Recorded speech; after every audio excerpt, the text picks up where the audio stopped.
Morning. It's so great to see you all here. I haven't spoken at this church with this many people in it in such a long time. It's a little overwhelming to see everyone. So happy Easter, happy Passover, happy Ramadan, whatever holiday you're celebrating, recognizing the light is back in our lives, knowing that it's never left. I had a very interesting situation happen a couple weeks ago at work that just really reminds me of our teaching. I organize 6 adult teams, amongst other stuff I do, which is about 70 people. And so I have to get 6 teams each weekend, about 35 people to different locations at different times. And I had this one team, and the opposing captain called me, and I didn't answer my phone because I didn't recognize the number. Then I got this text, "Where's your team?" I'm thinking, okay, Saturday, 12 o'clock. No, that team's not playing. Well, that team's playing at 5:30. And I answered the text saying, "I'm sorry, which team are you referring to?" She said, "The ladies 3.0. I'm like, "Oh, they're coming at 5:30. She's like, "No, the match is now at 12.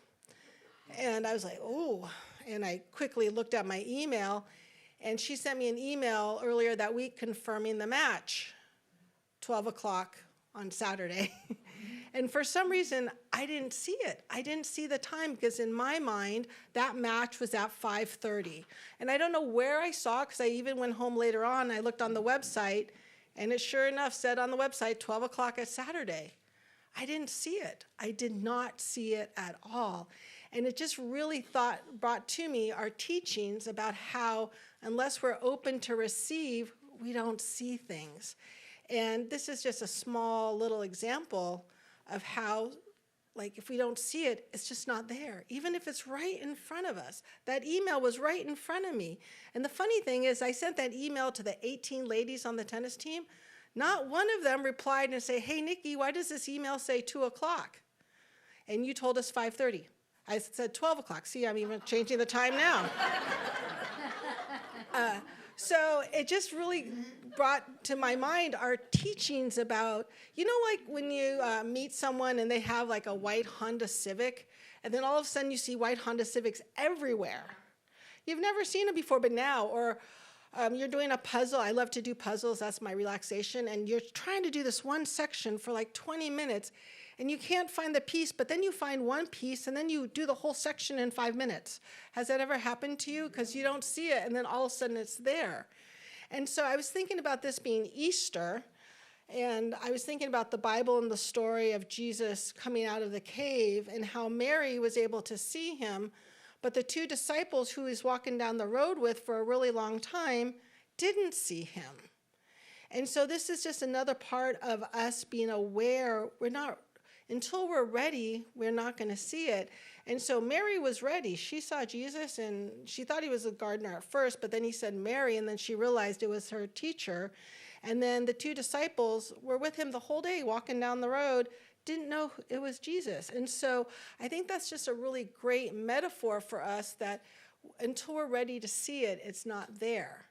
Now, that can take place as far as a job. If we're searching for a job, a relationship, finances, health, prosperity, it's right there for us, but are we ready to see it? And I found some quotes. There's a quote from Ernest Holmes that says, "There is no limit to its manifestation for us except that limitation that we set." So are we setting a limitation, a belief that we can't succeed in something, that we're not worthy of a relationship? Or how about that limiting belief, "Oh, I'm older now, so of course my back and my knees hurt"? Has anyone ever said that? "Oh, this age thing, God, it's rough getting old." That is a limiting the belief. And if we really embrace our health and wholeness that our teaching teaches us, we can let go of that limiting belief.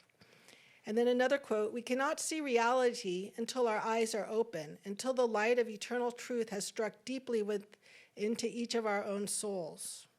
And then actually in the bathroom here, we have by Henry David Thoreau, "It's not what we look at, it's what we see."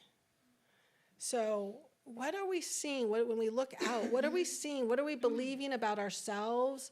Can we drop that mask, that veil? And as Rumi says, the task is not to seek for love, but merely to seek and find all the barriers within yourself that you've built against it. And that can be health, relationships, finances, prosperity, happiness. So for you on this beautiful Easter Sunday, I wish for you knowing that all limiting beliefs just simply drop. The veil that is blocking us from achieving what we really want is simply brought to the light and shown the way. Namaste.